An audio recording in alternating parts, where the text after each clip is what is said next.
And good everyone. Hello, good everyone.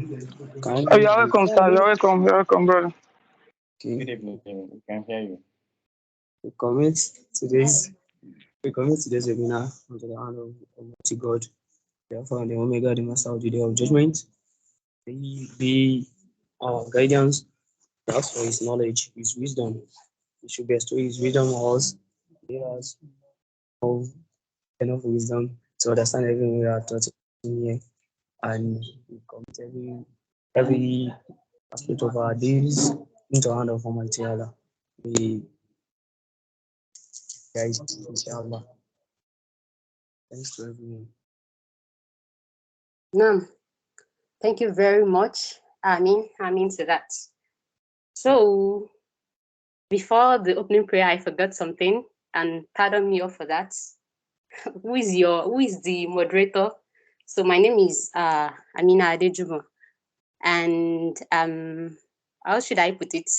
Anyway, I'm a bona fide student of Ladoke Akintala University of Technology, Lautech, and also a son of the soil. Well, daughter this time around, so a native of Idoshan also. So since we've had the opening prayer, so the next thing we want to do is opening speech. Like you've been seeing the topic, which is the life after school, the roadmap. So when we all hear this, what comes to our mind? So we just when I heard that, I was excited that okay, the life after school, everyone, everyone wants to go to school. But after this period of schooling, what's next? Many people have lost their bearing in life due to not knowing how they should follow or where they should go. So, and some people actually know what they want to do, but they don't have the proper guidance or they don't have anyone to put them through. So, which bring for kind of let me say, which necessitates for kind of sittings, hearing like this to call us on order, because learning never ends, and after school there is a lot more that needs to be done. So how are we not going to miss the road? For someone to go to school, it means you follow some paths. Yeah, maybe the paths you want to take to reach a particular destination. So just going to school, it doesn't end there. So after this particular school, many of us are lucky because whenever they ask, okay, maybe you want to fill a form and you see the area of occupation, we are proud. We said, I'm a student. I don't have any work. I'm a student. But after this phase, maybe after the undergraduate level, what happens? What next? So today we are going to be meeting a scholar, our presenter. He's going to break down everything for us. Many of us might be having some question at the back of our mind. Okay, this is what I want to do after school. I don't know how to go about it. So I want to congratulate every one of us here today again, because you made the right choice and you find yourself at the right place. So once again, welcome all, and then congratulations to everyone. So before we call on to our presenter to, to put us through on this particular topic we've chosen, I will like all of us to, to meet. Maybe you've seen his picture, you've heard his name. Who is this guy? And what right did he have, to come and enlighten us on this particular topic we've chosen? So let's meet our presenter. Who is this guy we are talking about? Maybe we see his name is okay. It's Quadri Adebayo. Who is he exactly? Okay, so uh um our presenter, sir. This is our online program, but this is your citation. So maybe just like we normally have it for a physical one. So just pay attention. We won't ask you to stand up this time around, but just help us to pay attention as we read the citation. So who is Mr. Quadri? So Mr. Quadri was born about 3 decades ago to the Adebayo's family of Ejemus compound, Idu Osun. He has an academic background in remote sensing and geographic information systems from the Federal University of Technology, Akure, Nigeria here, and is currently enrolled in a master's program, Environmental Sciences Policy and Management, as an Erasmus scholar in 3 different countries, Austria, Greece, and the United Kingdom. He is an SV certified geospatial analyst with several years of hands-on and research experience using geospatial tools and techniques. At the moment, he serves as the Chief Manager Technical for Sambos Geospatial Limited, overseeing the affairs of the technical team across all Sambos operating countries in the West African sub-region. Yeah, this is a brief citation of our presenter today. So that is our presenter. So please, wherever we are, let's celebrate him in our mind. Let's celebrate him. So as I call on,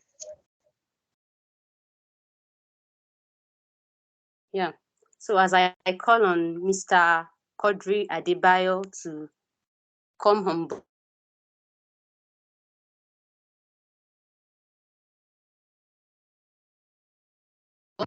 Okay, that was too much. Yeah, thank you so much. Thank you, everyone. Thank you for joining. I'm very excited to deliver this lecture. First of all, I would like to thank Federation of the Girls and Students Union for the opportunity. I'm also of the opinion that once in a while, we really need to sit down, discuss among ourselves and share experience, rub minds together, right? So I'll be sharing my screen. And just so you know, this presentation is going to be recorded. And maybe later, if you want to have access to it, it's something you can easily request for. And we are going to be uploading it on FISU YouTube channel at the end of the day, right? So I will start presenting my screen. I actually have a very few slides, and I'm very optimistic that it's going to be a good one for all of us. Okay, let me know if you can see my screen. Then we begin. Yeah, we can see it. Okay, great. Yes, we can see your screen, sir. All right. So once again, thank you so much for joining. And the topic is very straightforward. It's one that is common among students. I can say it's one of the most discussed topics as far as student life is concerned. And I actually like engaging my audience in one way or the other so that I'll be sure I'm not really alone in this journey, right? But just to show you a little bit of how my presentation is arranged, background, which Amina has already done justice to. Then I'll be taking you through how higher institution looks like and what are the things you need to really do before you graduate, then what to expect. What are the options available as in Nigeria? Because many a time people don't really know the options they have as a graduate or as a young graduate, right? Most people will just follow crowd and do what others are doing. And they don't really know they have their own unique features that they can easily annex to follow their own path. Then we'll be wrapping it up with some kind of resources link. I put this together to show you where you can get series of resources, most especially where to do free online courses to optimize your profile, make yourself competitive in the job market. So, like I said, I really love to make my presentation engaging. So I would like if you can just help me go to menti.com, then use this code and just put your current level of education so that we can see how diverse we are. So go to www.menti.com, then use the code 97407585. Then as you submit your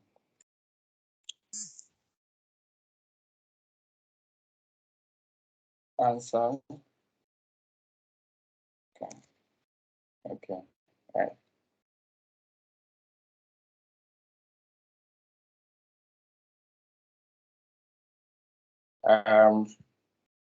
Current level of education, anyone, once you submit your answer, it's going to be displaying here. Just be rest assured your answer is anonymous.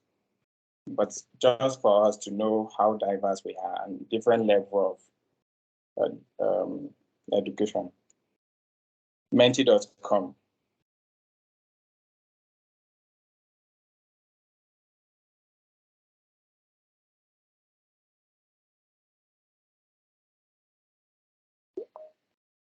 Menti.com.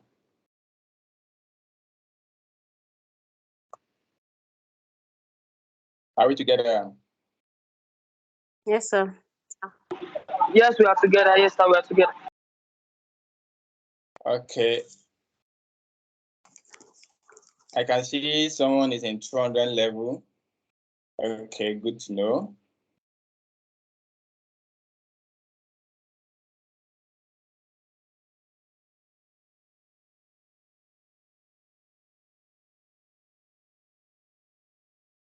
We have 500. Oh, good to know. 3, 4 more to go.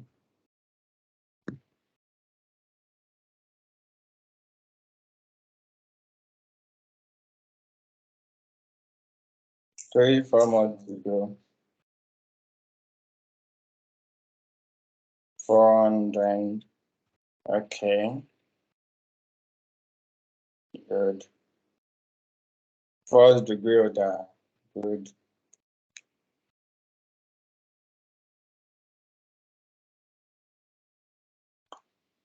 All right.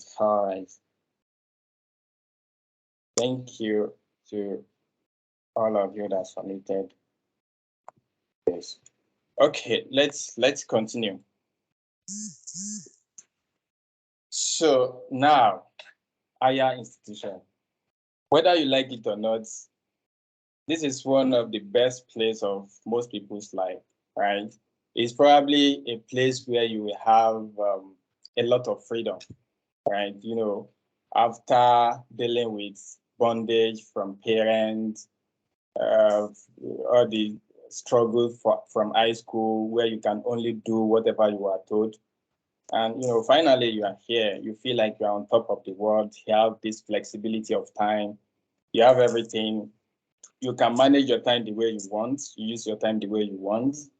And it's one of the places you will make career friends, right? This place, it could be a place of dreams. And at the same time, it could be a place where you destroy dreams, right? So you can easily reorientate yourself at this stage and easily design your own roadmap. How do you want your career to look like in the next 1, 2, 3, 4, 5 years? And this particular journey starts the first day you enter uni, right? And if you don't make judicious use of that opportunity, it's going to be a long journey for you, right?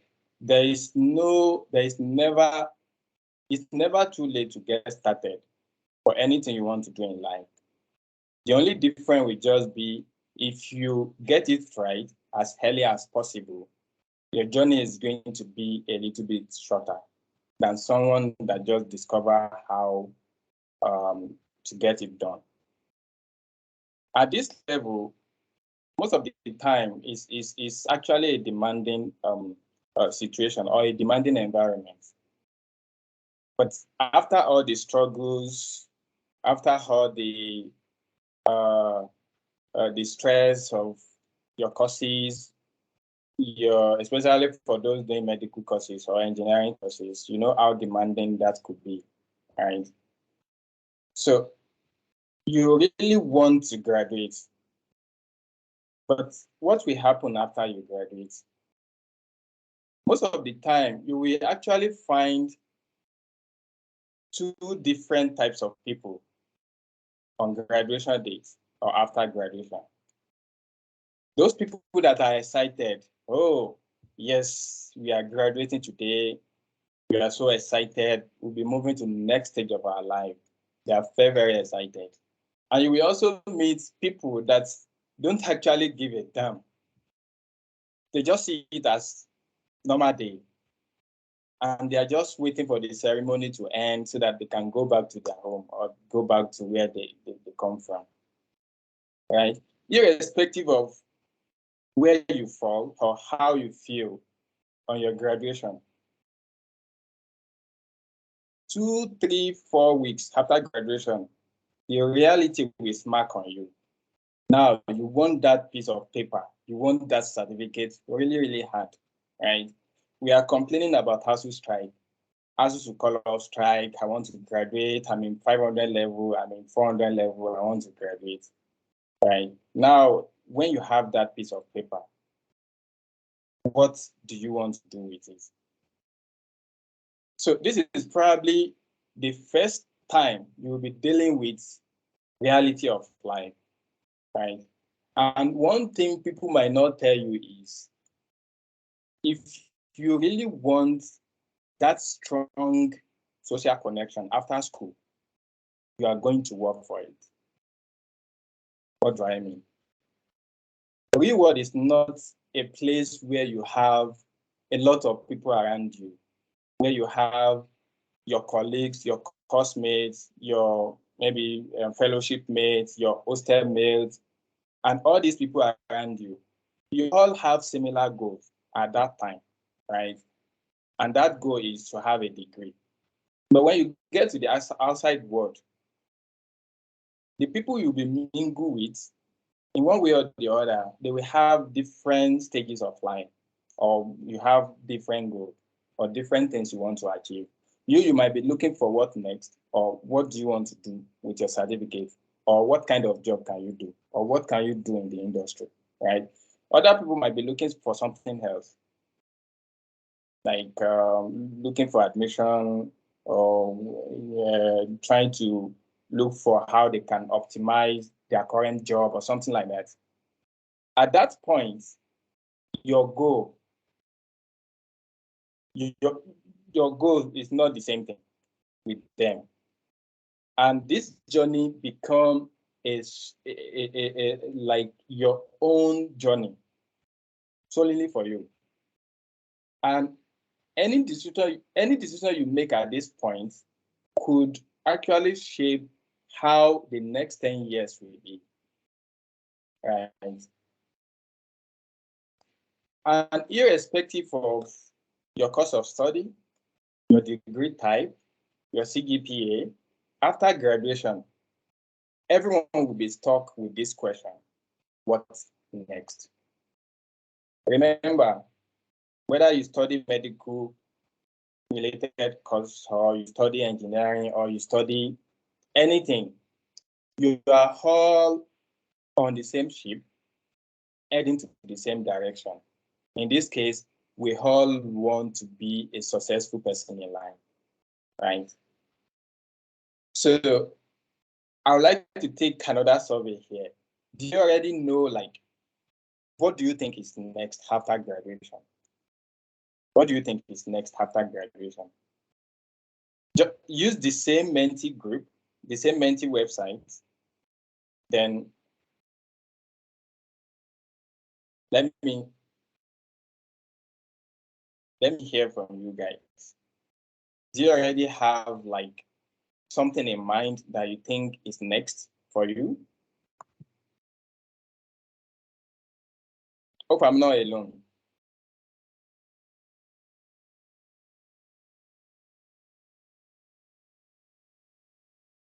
Okay. Hello, can anyone hear me? Yes, you are not alone. We are with you. Okay. So go to menti.com. Yes, you are not alone. There's another question here. Okay, it's loading here. So you will see what do you think is next after graduation as the next question? Then put it there.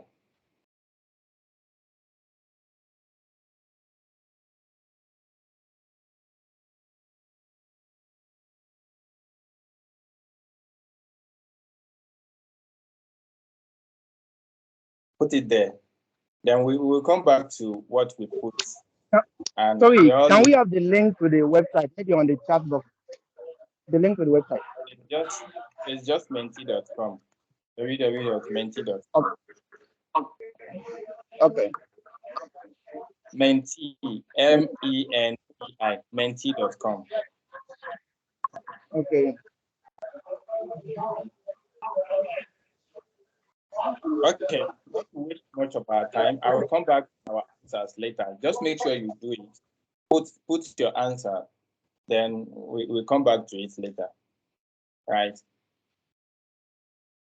So now, as a Nigerian, we have some options available to us as a graduate, but it's a kind of limited because Nigeria is not a place where things work, unlike third world countries, where the only thing you need to do is to decide what type of course you want to study, and every other things will be in place for you, right? But as a Nigerian, we have limited options available for us. But from that limited options, you can easily choose the one that aligns with your goal. Right? Then we'll be taking a look at what are the options we have as a Nigerian. The first option, which is the common one for people, right? Even though most people don't know, it's not a must. Even though it's a compulsory requirement to make you like a complete graduate in Nigeria, it's still not a must for you to immediately do NYSC after graduation. You can decide to like take different paths. You can decide to go straight to graduate school, or you take an internship, or you just do something that aligns with your goal. But this particular program is actually a very, very good one that I've seen a lot of people making judicious use of the opportunity.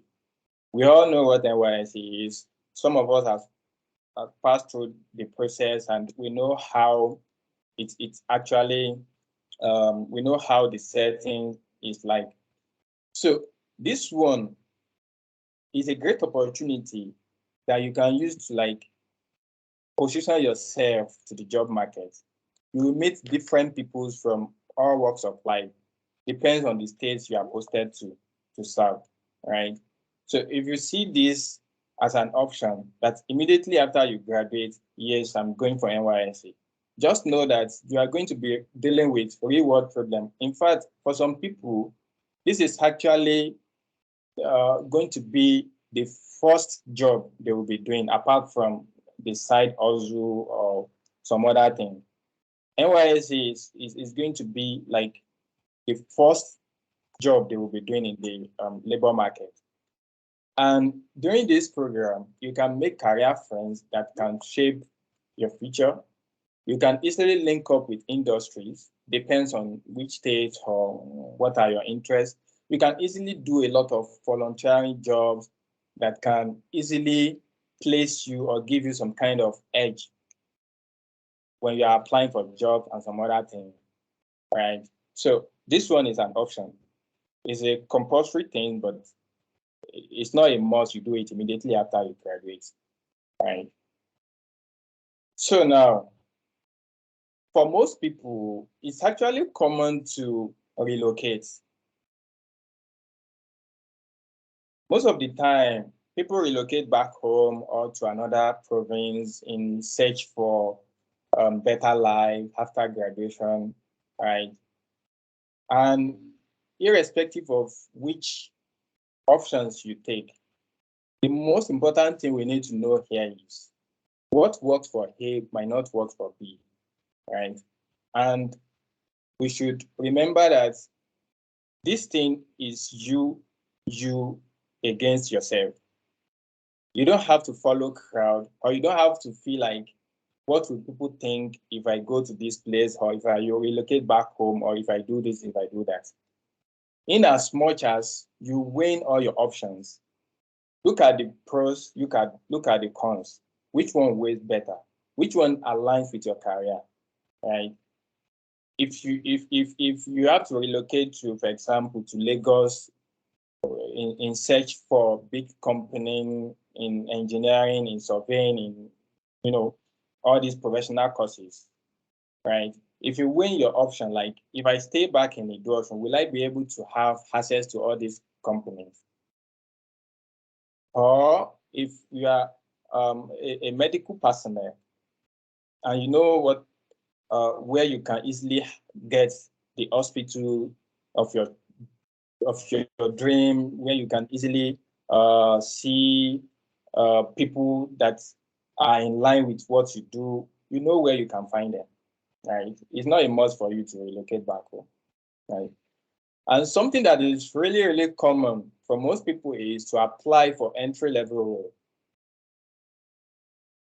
At times, when we want to apply or when people want to start this process, they think like, oh, is it not just to put something together, submit application, send mail, kindly find attached.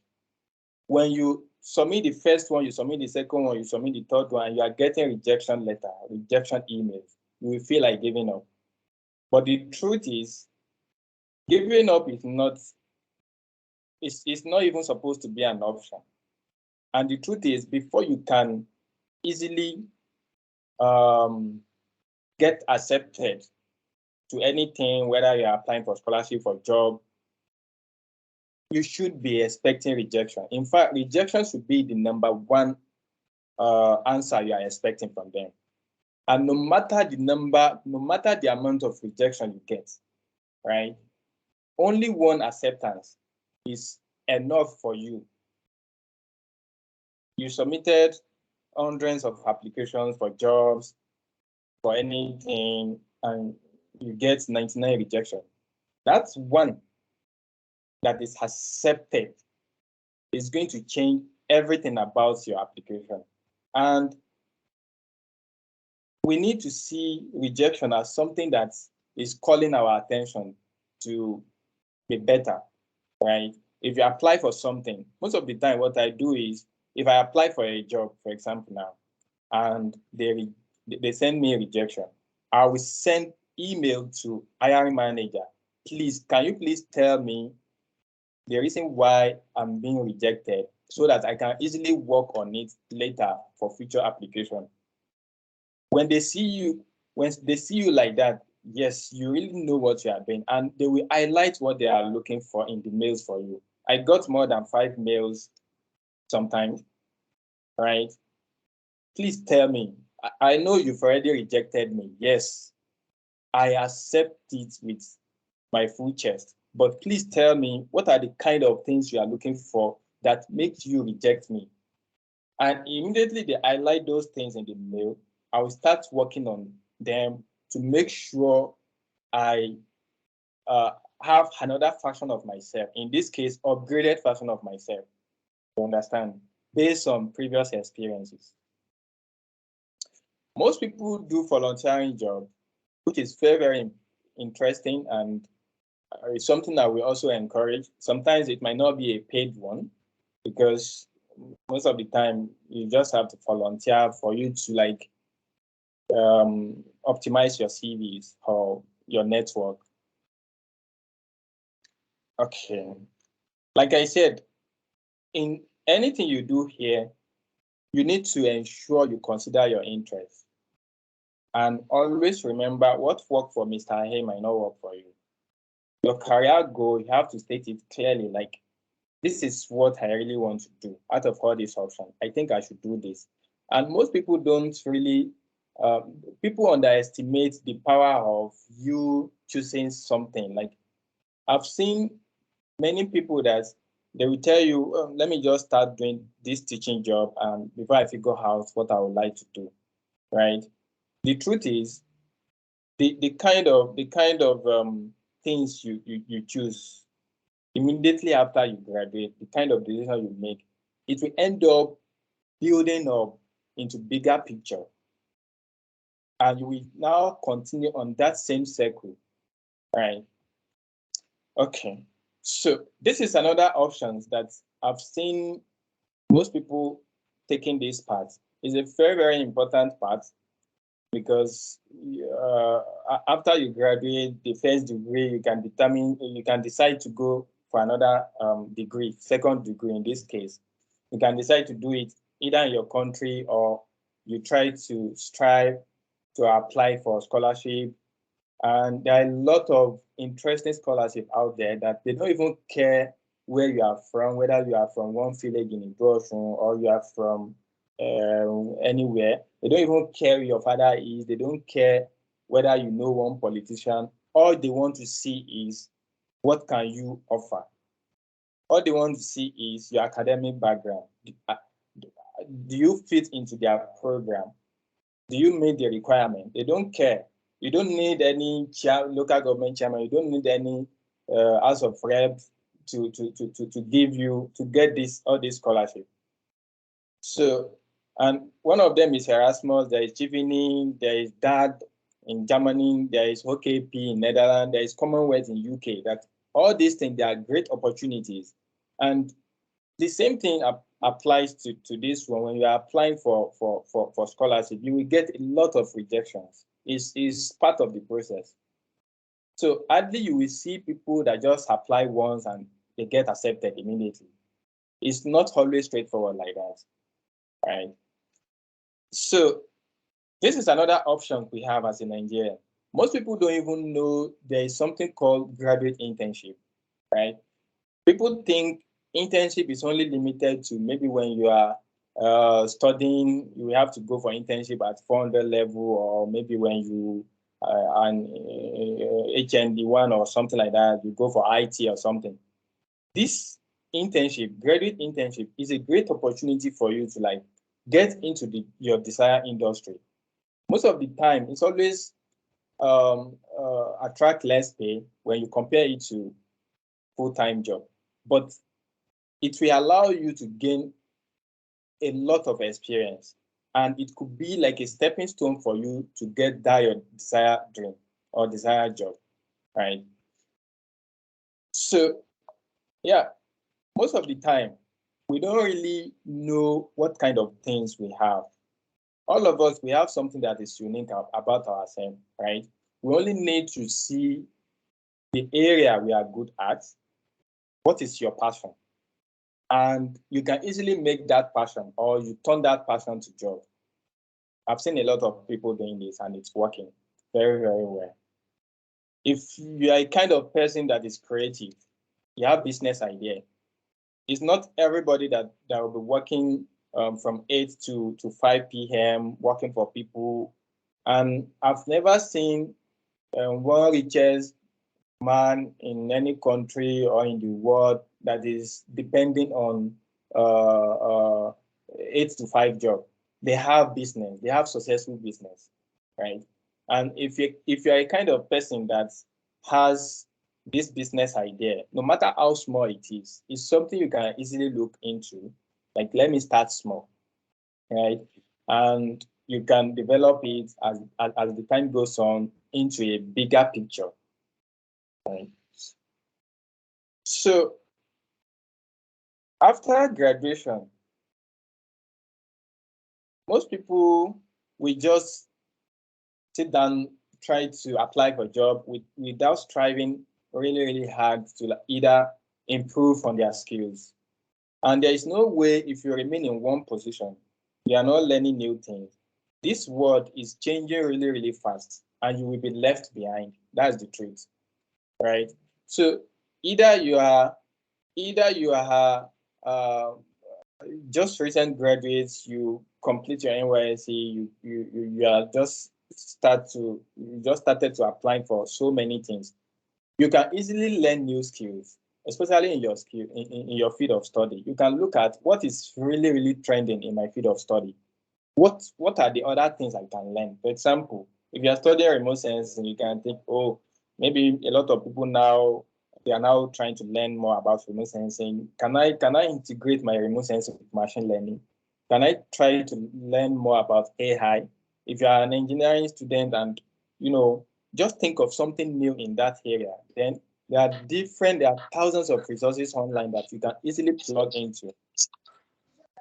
Okay, yeah, I will just brush through this. I'm running out of time.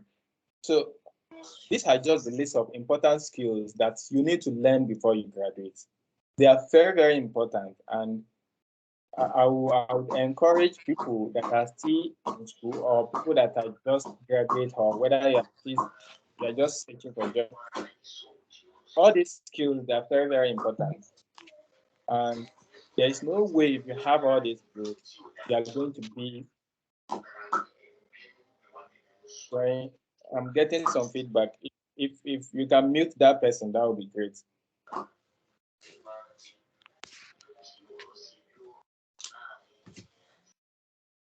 So the first skill here is networking. And the most important platform that most people use now is LinkedIn. If you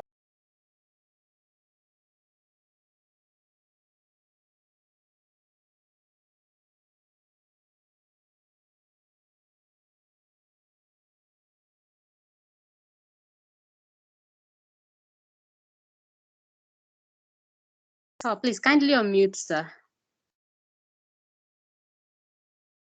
Yes, sir, you muted yourself. Oh. Hello, sir. okay, I think the person that Yeah, someone mute all. Okay, so these are just the list of skills that you have to learn before you graduate, or even after you graduate. They are very, very important in the job market. And the first one is the networking, right? And this networking, it doesn't have to be like only on LinkedIn. Even though LinkedIn is the most important platform now that you can easily connect with people of like minds in your field of study across the world.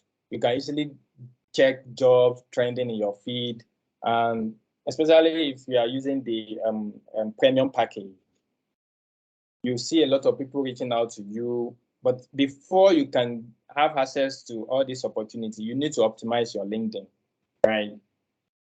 So that it reflects who you truly are. Then this versatile written and computer skills. As a graduate, there are different skills in computer that you need to know. All this normal Microsoft, PowerPoint, and some other things. You have to be very creative in those things. And it's going to be something that will really, really help you, because when you get job offer and they are trying to interview you, they will ask some logical questions that if you don't know all these things, then you might not be able to give right answers to them. And team player, problem solving skills, and most importantly, communication. This one doesn't have to be only oral communication, because there are different levels or there are different areas associated with this.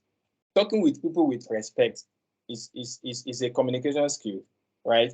Know what kind of words to use is a communication skill. Like, I don't know whether you guys heard of this trending Naomi that got NASA internship. She went on Twitter, tried to just speak in a manner, just talking nonsense. She didn't realize that the person she was talking to was actually National Space Council, was the one that oversees National Space Council. And at the end of the day, they rejected her. Just take a look at this. It's actually a simple thing, and most people don't easily see it as something big. That's why I used to tell people, you don't have to engage in any unnecessary argument, especially in politics, right? We have different people we support. You don't have to speak to people in a way that you will disrespect them because you are supporting party A, you are supporting party B. Remember, this is your life. And no matter what you do now, it's going to be around for 100 years to come now, even for your grandchildren to see. So this is a very, very important skill. You don't have to speak, you don't have to comment on every every post on LinkedIn or on Facebook, on Twitter. If you really want to share your opinion, try as much as possible to share it in a way that is going to be respectful, respect others' opinion, and at the end of the day, you communicate your ideas in a very civil manner. Okay.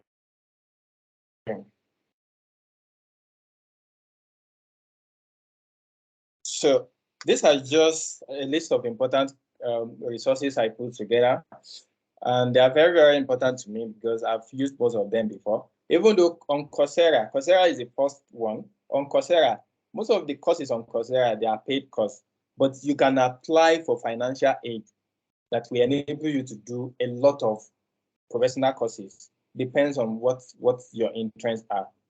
And the same thing on Udemy, you can do a series of courses on Udemy. You can decide to take massive open online course on different platforms. There is Canvas Network, iFacility, Cognitive Class. I really love this one, Cognitive Class, and so many other platforms.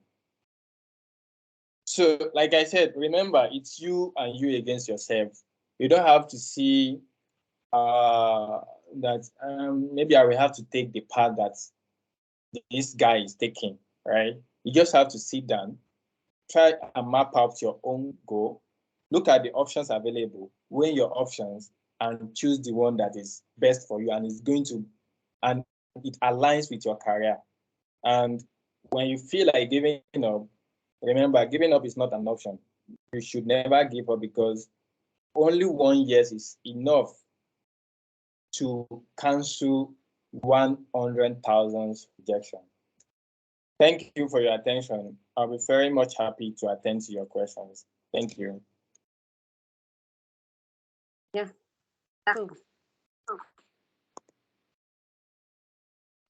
Thank you very much.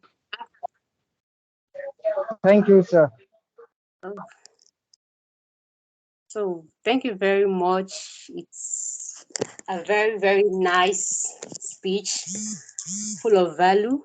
But there is really one thing I hold on to just before you stop now. You said it is just you and you against yourself. So whenever you remember that you are not competing against anybody, it's just your life. So we have a lot of work to do. And I can deduce that from what you said you can't just follow the crowd. Just because my friend is doing this, how many are students? How many are youths who have lost their way just because they want to do what their friends are doing, what their colleagues are doing? So once again, thank you very much for the nice speech. So, summarily, for those of us that joined late, so you said what happened after graduation. So, and you said the first job, which many of us will be opportune to go for in the labor market, is the NYC, which is not necessarily for you to be the first. So, and another thing I hold on to is also you said, don't feel bad about rejection. Rejection has killed a lot of people with great potentials and dreams.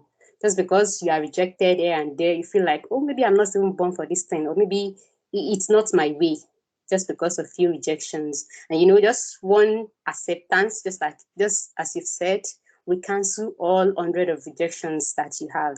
So it's really, really motivating. So thank you very much again. So let me open the floor for people who might have a question or two for our presenter. Yeah, I know maybe we might, during the course of his speech, maybe we've jotted down something, or maybe we even have a kind of advice we want him to give to us. So within 5 minutes. So Okay, do I have the permission now to go ahead? yes, at Mr. Sulaiman Adebayo. Yes. Okay. Thank you so much, our speaker. It's really like a word of marbles. I don't really have a question, but I want to make a request. If it's possible to have access to the slides, because I see those are great content, and I'm sure it's going to help us when we go over it again and again.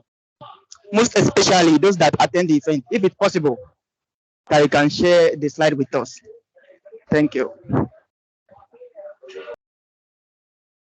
Yeah. Okay. I will leave that to FISU president. I will make the slide available to the president. Then he can decide on what to do with it.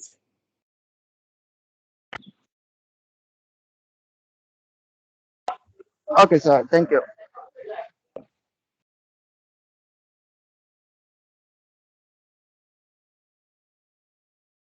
You have people hands up. Moderator, you have people hands up.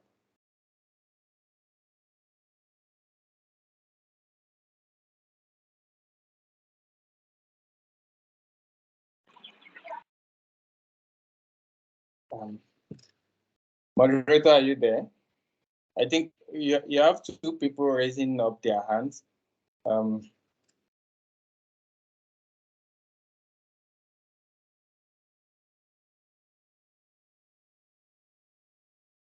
If you are talking, you are on mute, moderator. Okay, maybe I'll probably call them.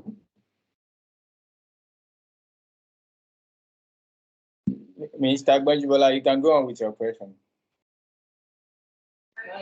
Okay, can you hear me? Can you hear me? Yes, I can hear you. Yes, we can hear you. Yes, sir. Loud and clear. Thank you very much for the wonderful presentation. In fact, it's as if the speaker actually read my mind. I felt it as if maybe he was talking to me directly. So I want everybody to just, even if at all, if you don't take anything from his presentation, it's something that I've learned from him, and even I can say up to now, I've not mastered it yet, which is I'm kind of person that I really don't like rejection and all. And from our previous conversation, he has always mentioned that no matter what, even if you get rejected 99 times, you still have to keep trying. You still have to keep trying. And I think it's something that we really need to look into, because most importantly nowadays, we not only in Nigeria, anywhere in the world, what we normally see is that when you see if somebody that actually make it, maybe the person actually secure a job now, so that's when people will now run to the person, they will rush to the person that, how did you do it, this person is very lucky, without knowing how many rejection the person has gotten in the past. So anytime they see you, maybe you are in one position now, or you are able to secure something now, maybe you are a researcher, you just secure a grant and all, so they will just be saying this guy is very lucky and all. So we don't know how many rejection the person has got in the past. So I would just like to just make it like an admonition. Actually, it's something that the presenter already mentioned. He took his time to explain it. Let us, no matter what, no matter how many rejection you get, just keep trying. And I know one will actually come that will make you forget all the rejection that you've been getting. So once again, I want to thank our speaker. We are so much very proud of you. Sorry, is that English correct? we are we are very proud of you, and just keep on the good work. And thank you so much, the organizer, the Federation of Video Students. This is actually a wonderful presentation, and the platform too. I think it's something that we can just continue. Like online WhatsApp meeting can be so tiring. I put it up to you that let's assume it's just WhatsApp chat. We won't be able to enjoy this presentation like this. So the executive can just find a way anytime we're having any presentation, even if it is this. I think it's data. What's it called? It's very economical compared to Zoom.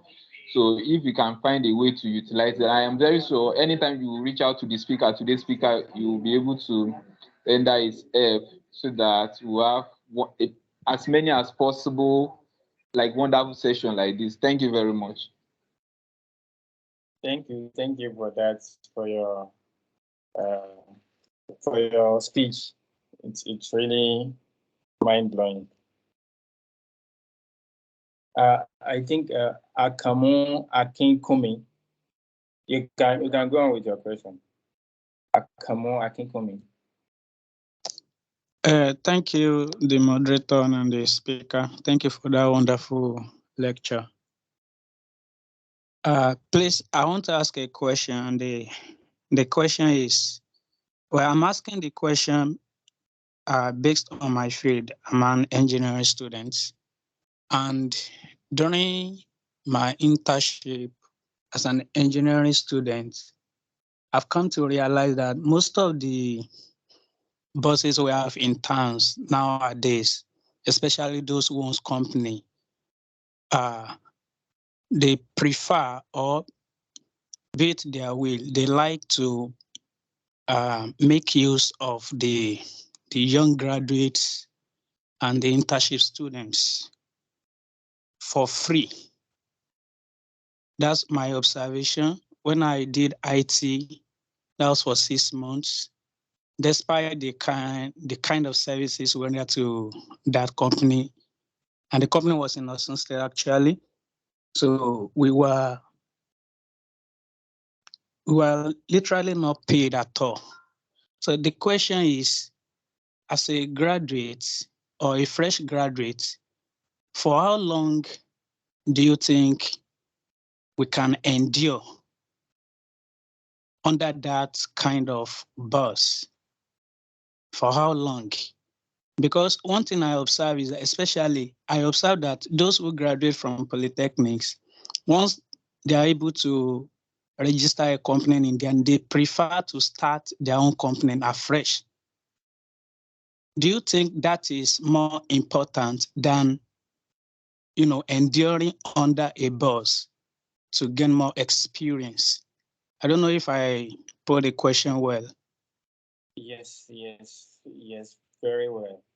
Okay, Thank you, sir. it's just so unfortunate. It's just so unfortunate the kind of country we find ourselves, right?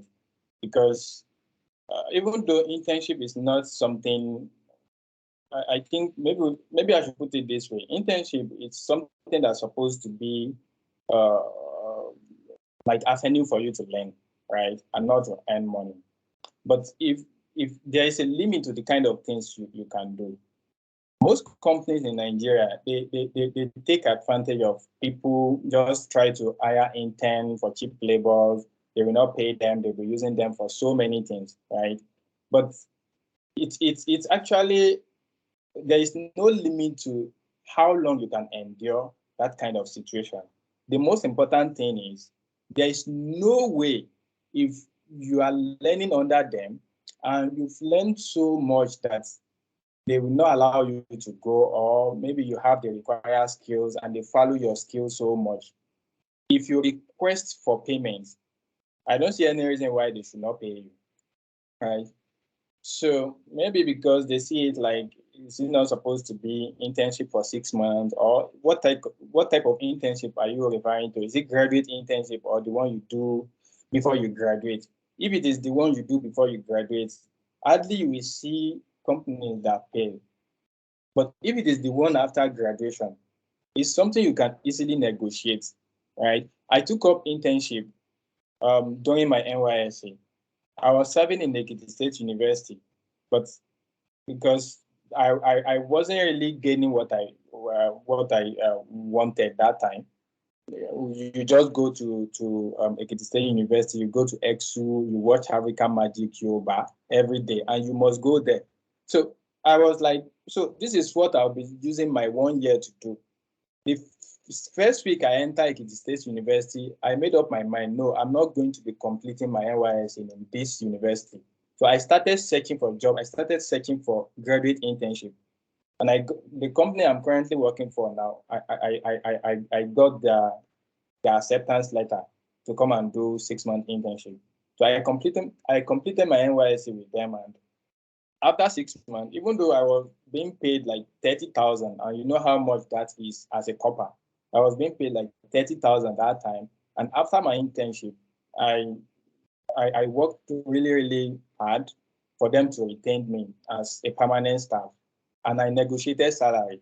Those are the kind of things. During that 6 months, if I'm not able to like learn so much that they will not allow me to go. Maybe after that 6 months, they will just tell me like, "Yo, guy, we don't need your service again. It's internship you applied for, and it's not a must for them to retain you after your first contract ends."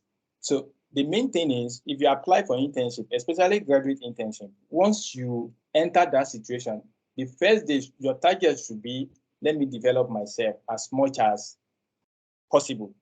Even though during that internship, I was doing so much that people that are not even, I don't want to say they don't have the kind of knowledge I have, because I was literally the only one that studied remote sensing and GIS as a complete first degree. Other people that are just like maybe they study geography, they study environmental science, all of us. But they were permanent staff that time. I was the only intern. I was doing most of the work, but I didn't see it like, no, I'm doing the work, I'm an intern. You guys are just earning bigger salary. I'm earning 30,000 naira. What can I do? But I was, because I know what I wanted, so I just put in a lot of effort for them to retain me, and the rest is history. So what I will advise is, don't see internship as something to earn quick money. See it as an avenue for you to develop yourself, for you to learn from different people. And during that internship, make sure you network as much as possible. That's why I love going to conferences, right? If I see any conference in my field of study, even if I will have to pay for it myself, I'll make sure I go there, because there is no way you will go to a conference in your field. You will probably meet one or two people that they will have like similar interests with you. And you can easily meet a lot of companies in conferences, especially for people that study professional course. If you are an engineering, if you are medical, or you study surveying and geoinformatics, we have all these association conference that you need to go to, network with people, try different things. That would be my advice. I don't know if that makes sense. Yeah. Thank you very much, sir. Okay, you are back. You can take it over from there. I think someone is raising up his hand. Olawi Abolade. Yes, yeah. So let's have you at Olawi. Kindly unmute yourself. Oh. Okay. Let's move on to another person since okay, you are here. Okay, so let's hear you. Good afternoon, everybody. And Afternoon. I'm really glad that our guy, my brother, is the one presenting and the one teaching us this evening. I want to say two things actually. First, I would like to address the issue raised by the earlier speaker that about internship and after school stuff. Luckily and unluckily for me, I'm fresh graduate too. I'm currently serving. At the same time, I'm working for another company too. So what I think matters most, as he has rightly said, is our networking and how much we know what we are actually doing. Not really the bulk of it, but the things that are actually needed. I will use myself as an example. When I finished my first degree, I was in Ibadan. I was sitting at home for like 3 weeks, not doing anything. I wanted to relax myself from schoolwork. Then I just posted on my status, I need any survey I can connect with in Ibadan. Because I have so many people that are surveying oriented in my contact, I received not less than 20 numbers that day, and I mailed all the 20 numbers, and like 13 said I should come for interview, and they said that they cannot pay me, and I said no problem, that I just want to learn with them. But the second week they started paying me because they saw value, not because I know so much, but because of the desire to then. And I was actually that time I was not too greedy with the money, that is the amount I wanted to collect or something like that. It was voluntary, that sir, I want to be working with you, not that come and work for me. No, I approached them that sir, I want to work for you, and it was like that. And another story right now. So that's one. We should network rightly, and at the same time, in our field of study, we should try to know the correct thing we need to know. Like you said, going for conferences, meeting people, and get to go beyond our locality. So in my field, I discovered that okay, they are using ArcGIS. I was the best among my circles, but when I went online, I was trying to meet with people from all the other countries, and I discovered that okay, there's another one, ArcGIS online. There are other things there, which I was local champion in. So we have to actually go far and wide, not really from we should leave our comfort zone, even without even traveling there physically. But we have the internet. That's my own take concerning that one. And secondly, my question now is that, sir, about the aspirant too. Most times we face a lot of challenges, and one of the challenges I want to say here is the issue of writing our motivational statement, SOP, and the likes. It is believed amidst us, we applicants, that it's computer that go through our stuff, that it's not really people that actually go through it, that it is computer and they have something they are actually looking for in the stuff. So I would like you to try to address that a little, if you can actually touch that a little, because I've received lots of rejection letters, in fact, more than hundreds. So it's eating hard. So thank you very much, sir. Yeah, thank you for your contribution. So, sorry about your rejection. Just know it's part of the process, right? Very soon you will get acceptance letter. And one thing I always tell people is, once you make up your mind that I really want to go to graduate school, I want to apply for scholarship, right? One day it will surely come if you don't give up. One day it will surely come. But the time is not what you can easily say. But definitely it will come. If not now, but definitely.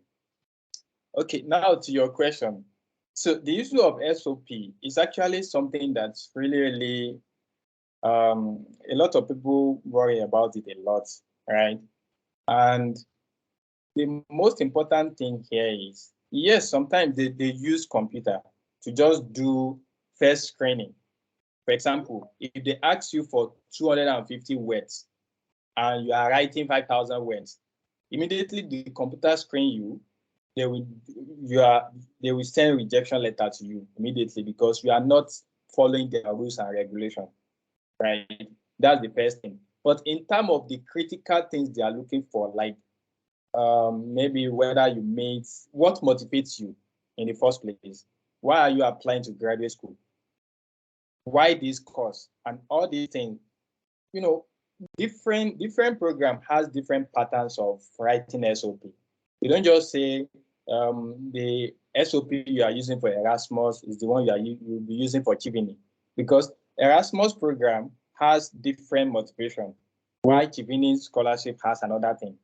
So you will make sure you try as much as possible to align your motivation letter to the program objectives, to your course objectives, and what are the things that really motivates you about the course, and what will you do after you graduate with it. After you put those things together, there is no way how good you are. There is, even if you are Wale Soyinka, you are anybody, you have first class degree, you write your SOP, and you don't give it to a scholar that has passed through that particular journey, chances are you might get rejection. So one thing I always advise people, no matter how good you think your SOP is, and you've put in so much effort in writing this SOP, and at the end of the day, you think it's going to be like, I'm proud of myself. Even if I read it, you've read it different times, so many times, you think you've put in your effort. If you give it to a scholar, don't be surprised. They might ask you to start afresh and start writing it again. You understand? So you have to make sure at least 2 scholars review your SOP for you. You cannot do it alone. That's the truth. You cannot do it alone. Some people are doing it, right? But if you really want it to work faster for you, you have to carry people along, people that has passed through that stage of their life, people in that program, people that has applied to so many things, they've gotten different rejection and some other things. They will be able to spot errors or maybe something they will tell you to change. That's why it's important to look for mentors in your field of study that you can easily talk to, that can review your letter, yeah, most importantly. But if I want to answer your question directly, yes, they use computer, but it's just for initial screening, just to make sure you comply with their requirements or their rules and regulations. If they ask you for 300 words, don't go beyond that. That's it. Yes, thank you, sir. So on to Mr. Olanio. I think you are raising too.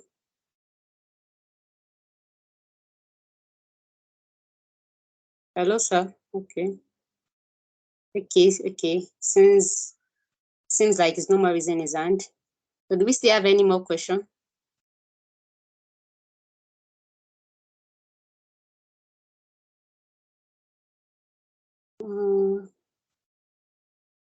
Question? Anybody? Okay. So it seems there is no more question. Okay, you are still raising. Okay, are you raising, sir? Yes. Okay. Can I go on? Yeah, sure. Okay, thank you very much, Mr. Speaker. I can see lecturing is actually a calling, and also the moderator. Thank you very much, ma. My question is, nowadays, majority of companies they do add requirements, especially work experience, when we are talking about job application generally, like 5 years experience, 10 years experience, or even more than that, or even below that. My question now is, when adding to experience about a work, actually, an engineering student is not yet an engineer within the time of university, but can we add our experience with a company within the time of undergraduate to our experience? Like a graduate of maybe like 5 years after graduation, they ask for like 8 years experience. Can we actually have 3 years we used with a company within our undergraduate section and add it to that five and just make it eight? Or we can't add that year within our undergraduate internship to a year of our experience? That's my question. Okay, thank you so much for that question. Just to clear you straight, lecturing is not my calling. If lecturing is my calling, maybe I will be at home now waiting for us to call off strike, right? But I'm an industry man. That's why that was confused between numbers. I had the opportunity to work with FUTA, but I rejected their letter. You understand? If lecturing is my calling, I will be at home now waiting for us to call off strike. Yeah. So for to your question, it's actually you know, people will tell you something. If you have to fake it till you make it, then do it. You understand? That statement is powerful. At times it works for people. At times it might not work for other people. If you know that, yes, I'm taking some online courses and I have these skills, but I've not actually been able to put it into use. I can put it in my CV that I've had opportunity to work part-time with on a freelance using these skills, something like that, something along that line, that they will see that, yes, you have work experience using these particular skills. You are faking it, right? But in the real sense, you still have this particular skills. But if you've taken some IT, some internship, or maybe when ASU is on strike, you just look for one place that you are managing to get small money, and it really aligns with your career. you can easily put it there like, yes, it's part of your work experience. It doesn't have to be, work experience doesn't have to be when you graduate. No. Work experience is what have you done before in the past? It's part of you. It's your skills, right? And irrespective of maybe whether you, from your 100 level, you started working with a particular company remotely, or you are doing some freelance, run analysis for people, you put it in your CV. It's part of your job experience. You don't have limitation like it has to be like after you graduate, you now start putting only NYSC as your job experience. No. And for companies that request from 5 years experience, and how do they want you to get that kind of experience when you are a young graduate? That's why it's very, very important to take a lot of volunteering job, right? When you are like this, even the simplest one I can use to explain is maybe you are part of FISU, you are part of one committee, and through that committee, you are learning like teamwork. Teamwork is a great skill that you can even use to boost when they are trying to interview you. You tell them, yeah, I was part of this social committee, and this is what we achieved. This is what we achieved. You understand? All these little things can't. And you will not even know you have that kind of skills until you need them. So in short, just to answer you straight, you don't have a restriction on when to put or what to put. In as much as it's experience, your job experience, you put it there. Thank you. Yes. So thank you, sir, for that. So, Mr. Gonjibola, yes, sound to you.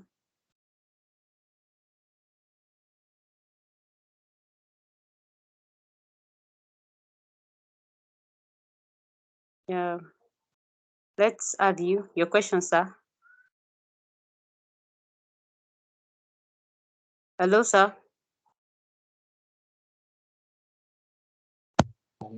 I can hear you. Okay. Can you hear me now? Yes, sir.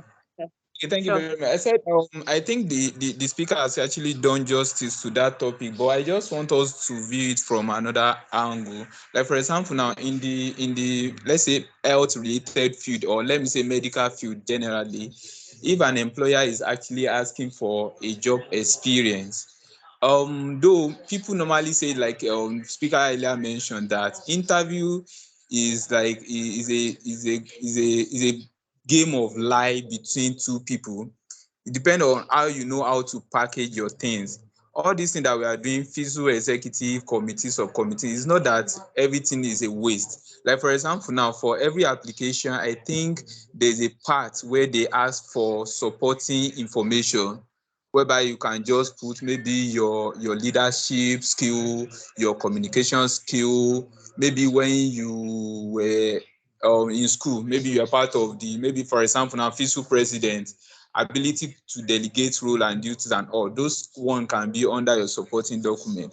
But under the what's it called, the job experience for people in the medical team or health related team, the only one that is recognized based on my little experience is from your internship.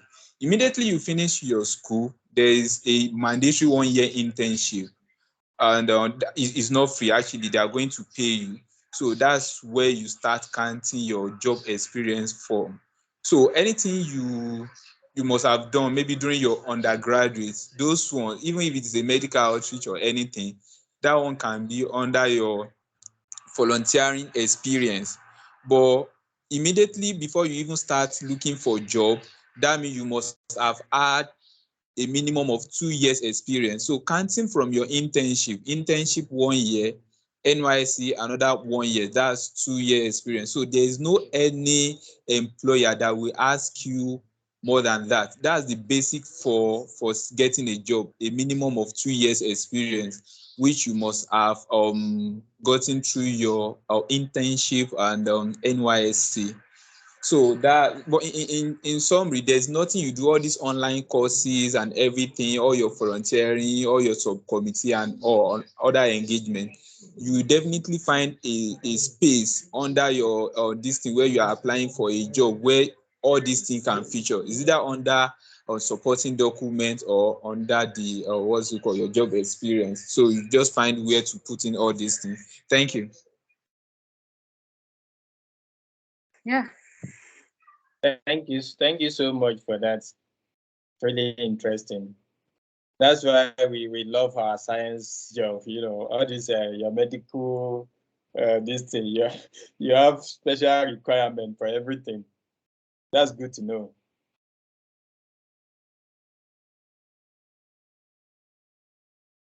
Yeah.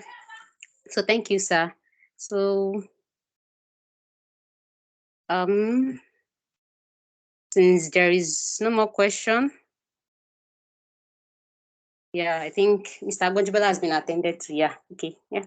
So it has been a great time with our presenter. So really, I would like to add this. For those of us that we are still undergraduates attending this program, it's really a great opportunity for us because all these everyone is trying to, all these our presenter has been saying, and even what other people try to contribute, what I can deduce is that to be sure of where you are going to be facing after school, then it begins right from where you are in school. Even our presenter even made mention of it, your first day at school. So maybe that has gone for some of us, but if we are still lucky to be in school, then we have to decide where we want to be after graduation, right from when we are still on campus. So, and there is also something I want all of us to hold today. It is the future of work now, or let me say the future of maybe workforce, especially not even in this country, everywhere. It is what you can offer. So let us ask ourselves, what can I offer? And to every one of us to listen, what can you offer? So it has gone beyond, although don't mishead me, certificate is part of it, but as it seems, where we find ourselves today, only our certificates won't be enough.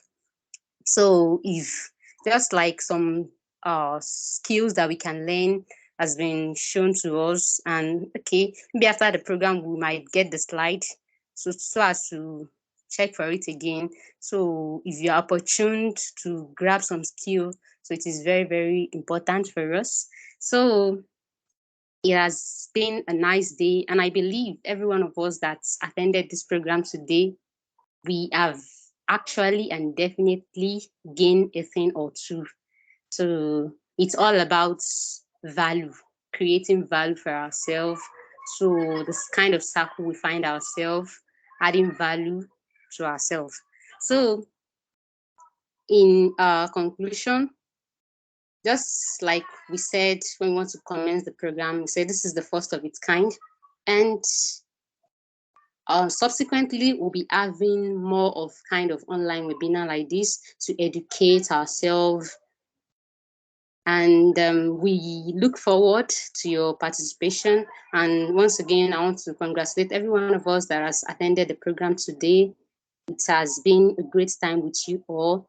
Thank you all for listening, and do well, it's evening already, so you can still enjoy the rest of your day.